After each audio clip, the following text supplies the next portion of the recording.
Now in the end we know that Nimrod met a violent and untimely death, but there are contrasting stories as to why and how it happened. Some have suggested it was at the hands of Shem's descendants, who had become outraged at what Nimrod was attempting to do in Babylon. Others suggest it was an act of rebellion by a band of his subjects. The most intriguing and most shocking version of events, however, is that he was killed by Semiramis, his wife. Nimrod was by all accounts a brilliant tactician, but it seems he made a fatal flaw in allowing Semiramis to retain control over the religion, because it was the religion that was the true source of power behind his rule. Through it, she won the hearts and minds of the people, and she used it to her advantage when a schism developed between herself and Nimrod. She had become pregnant with an illegitimate son. When Nimrod heard about this, he threatened to dethrone her and expose her true origins as a prostitute, but Semiramis retaliated by devising a plot to overthrow him and retain power for herself. The story goes that she had the priests kill him on her behalf at an annual New Year feast. The Babylonian people were then given a cover story to explain his death, and when she eventually gave birth to her illegitimate son, she further claimed to the people that he was an immaculately conceived reincarnation of Nimrod. She called him Tamuz, and presented him as the seed of the woman mentioned back in Genesis 3, the Messiah. We know that this verse really refers to Jesus Christ, and so Tamuz was the first Christ imposture, the first Antichrist.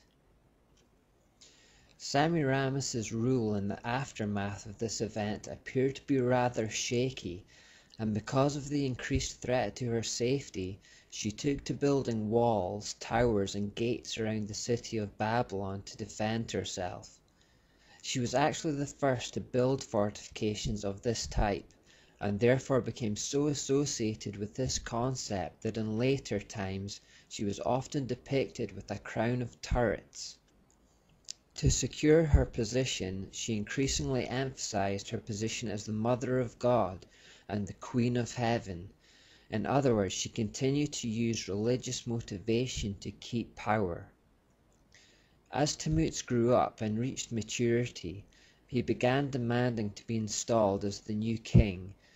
Not only did Semiramis refuse this, but seeing that he was becoming a threat to her rule, concocted a plan to have him disposed of in the same manner she disposed of Nimrod. Tamuz, however, caught wind of her scheme and ran her through with a sword before she had the chance to implement it. He then purged the priesthood of all who wouldn't swear allegiance to him to consolidate his position within the religion. This ended Semiramis's 102-year rule. It did not, however, end her relevance.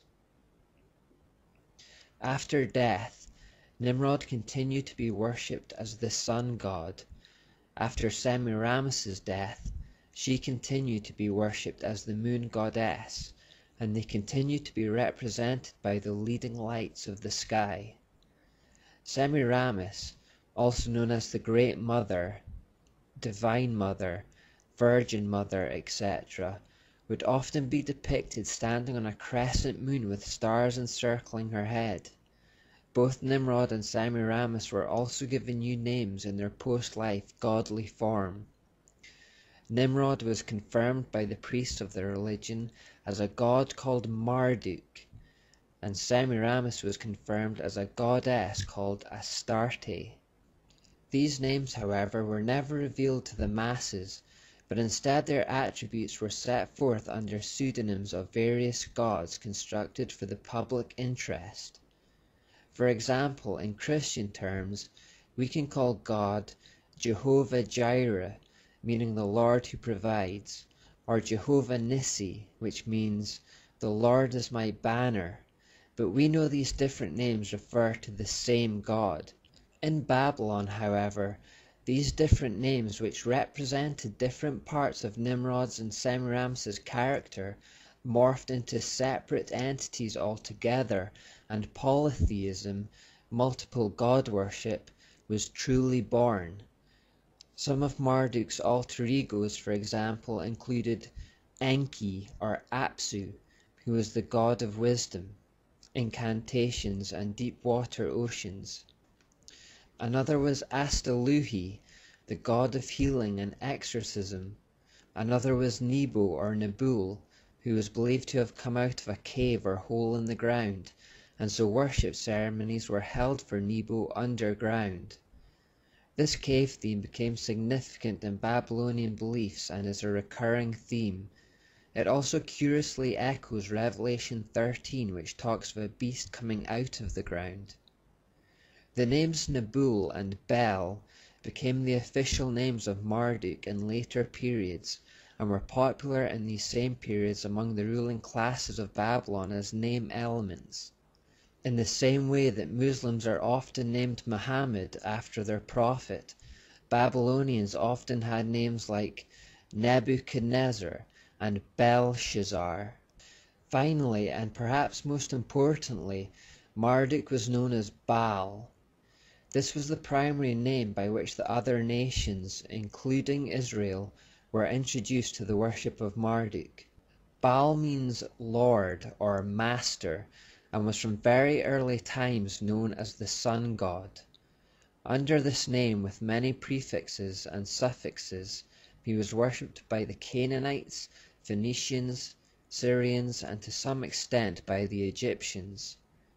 The name Baal sometimes occurs in connection with a locality. For example, in Peor, he was known as Baal Peor, or in Hermon, Baal Hermon. More frequently, it occurs with compound attributes such as Baal Zebub, which means Lord of the Flies, still today one of the epithets of Satan.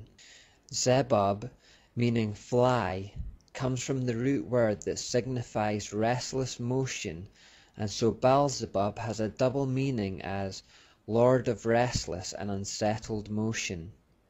This agrees precisely with the characteristics of Satan as described in Job 1:7. Baal-zephon, another famous version, means Lord of the Black North or the Northern Void, and Meribal translates as Lord of the Rebellion. All these different names are just different sides of the same dice. They all originate with Marduk, who is Nimrod. Finally, because all pagan gods and goddesses originated with the dysfunctional human family of Nimrod, Semiramis, and Tammuz, and the Babylonian system, this clearly affected the views of what the gods and goddesses were like in ancient times. The gods were given family-type structures. The gods had affairs, they argued, they competed for position. They were as prone to family and relational problems as any human. Like Babylon's first family, they even killed each other. Put simply, they were humanized. The Babylonian religion developed in such a way that men began to envision their gods in conformity with the image of man. The gods of the Babylonians were not only understood to interact with each other and operate their affairs as humans do, but they also behaved like humans or worse. As one modern poet wrote, "The more the gods become like men, the easier it is for men to believe the gods. When both have only human appetites, then rogues may worship rogues."